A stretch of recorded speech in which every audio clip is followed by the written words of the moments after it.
Hi, folks. I'm here today with a video continuing our lesson on this idea of style and organization, and how do we take an argument and kind of improve upon it, create more coherence, create more connection through the way in which we're writing things. So specifically today, we're really going to look at reasoning and specifically lines of reasoning. How do I connect all of my pieces and parts and create some coherence to pull them back together to prove whatever claim I'm arguing in a paragraph or whatever thesis I'm arguing in a larger work. So this idea of connecting reasoning to style, like how I'm writing something, is again all about coherence and connecting the smallest piece to the biggest piece. I've got a short little poem, if you could describe it, that I think highlights just the importance of the details and how the minute affects the macro view. So for want of the nail, the shoe was lost. For want of the shoe, the horse was lost. For want of a horse, the rider was lost. And for want of a rider, a battle was lost. If we kind of take this poem as an analogy for writing a paper, the nail, the word choices, the small details that we choose to include have to connect back to our big idea, our battle, our thesis. And if we miss something small like a horseshoe or a nail in a horse, one of our horses, or if we miss connecting, a detail or an element of one part of our argument, our whole argument could kind of collapse in on itself and just not be as strong as we could make it. Another way to think about it is kind of like links of a chain, where each unit of my argument needs to be strong and connected to the previous one. And so that's really how I look at this idea of a line of reasoning. So really what a line of reasoning is the structure of an argument and the way that the aspects of this text link together to form, that solid connection of proof for a claim or a thesis statement. And the two ways we kind of stylistically build a line of reasoning are through unifying elements or through this idea called coherence. And this happens at the macro level, the macro level, the big level of our essay or our speech or our argument as a whole, as well as at the micro level, like on the sentence by sentence structure. Can I create coherence, connection between one thought and the next?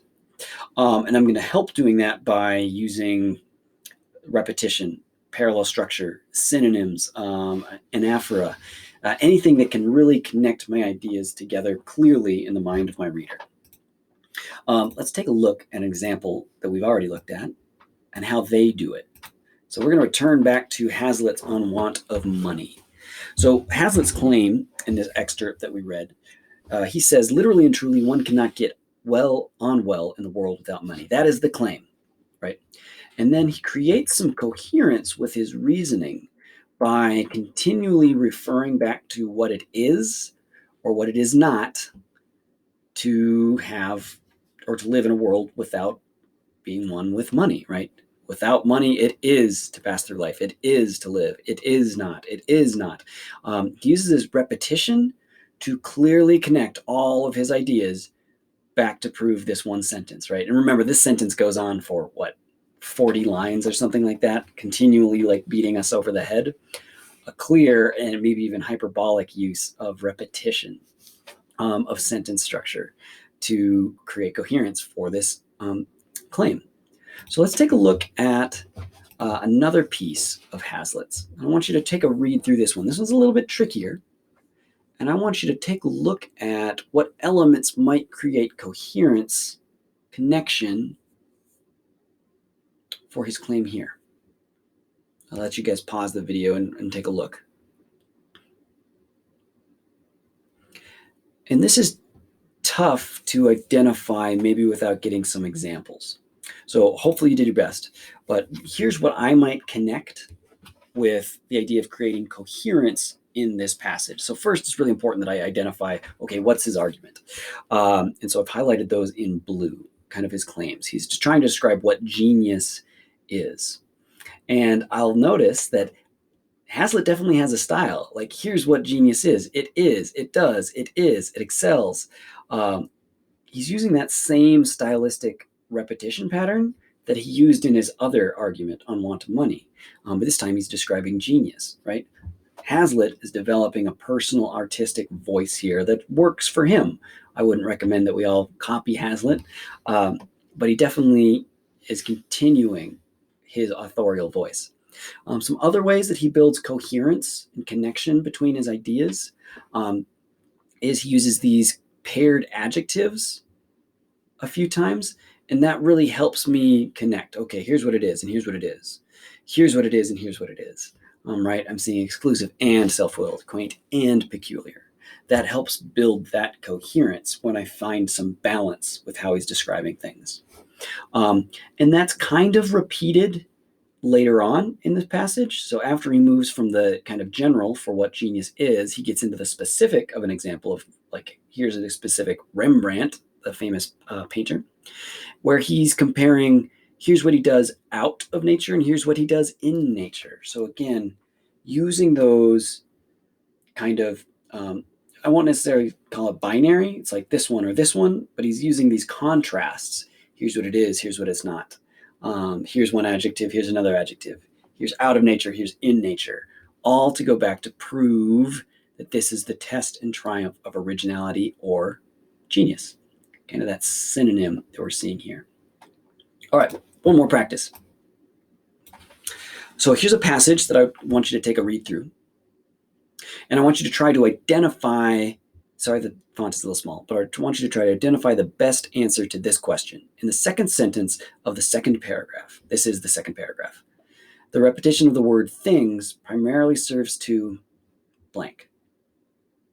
So again, pause, take a look at this second sentence, and see what you can come up with for the correct answer. Pause. And then before we go over the answer, I want you to notice a couple of things. And this is in one way that the AP multiple choice test is kind of priming you to understand what it wants you to be able to do. So it wants you to be able to identify, maybe one of these cohesion techniques, repetition of a word, and then what is it doing? It's not just enough to recognize, oh, this is repetition. It's repetition that is having this effect. And so notice how all of these answers have one strong verb, like qualifies, portrays, clarifies, illustrates, strengthens. Those are all strong verbs. And it qualifies this by doing this other thing. So what's it doing? What is it? What is it doing? How is it doing it, right? So repetition is qualifying this by doing acknowledgement. Okay, so the correct answer, if you guys were reading, is actually going to be that letter E. It's strengthening an assertion by broadening its implications. So if we kind of look at that, remember, we've got to figure out, okay, what's the main claim? When a child says, I don't know why I have to know that, I can't remember it anyway, he's voicing a reasonable protest. So this is about the idea that students have a right to say, like, why do I have to learn this? This is dumb. I don't think this is useful in my life. That's this person's claim. And they strengthen this assertion by broadening the implications of what it means to be kind of forced to memorize something. But every teacher who is honest enough to reckon with himself knows that he cannot sensibly reason why things are to be taught which have so little to do with tomorrow, or things which he himself could not remember if he were not repeating them year in, year out. Basically saying, like, if a teacher is only remembering something because they teach it, is it that valuable to actually learn? That's what the repetition of the word things is doing. And then I've got a little bit of explanation here if you want to see specifically what the AP exam is talking about. All right. Lastly, brain dump. I want you to write down everything you can think about, like try to describe what a line of reasoning is. How does this connect to style? What is coherence? What are some unifying elements? And how does this all connect back to the idea of helping develop an argument? All right. I do have one more. So after you finish up with that brain dump, press pause for a couple minutes, 2 minutes maybe. Here's a brief review. So a line of reasoning is the aspects of a text that line up with a thesis. And texts are going to contain elements that help create coherence with the main idea. That can be repetition, that can be synonyms, that can be clear connection, transition words, things like that will help build coherence. And good readers are going to try to find these things that an author is doing and identify what they are, what they're doing, and how they're doing it. All right. Good luck, folks. Thanks for watching.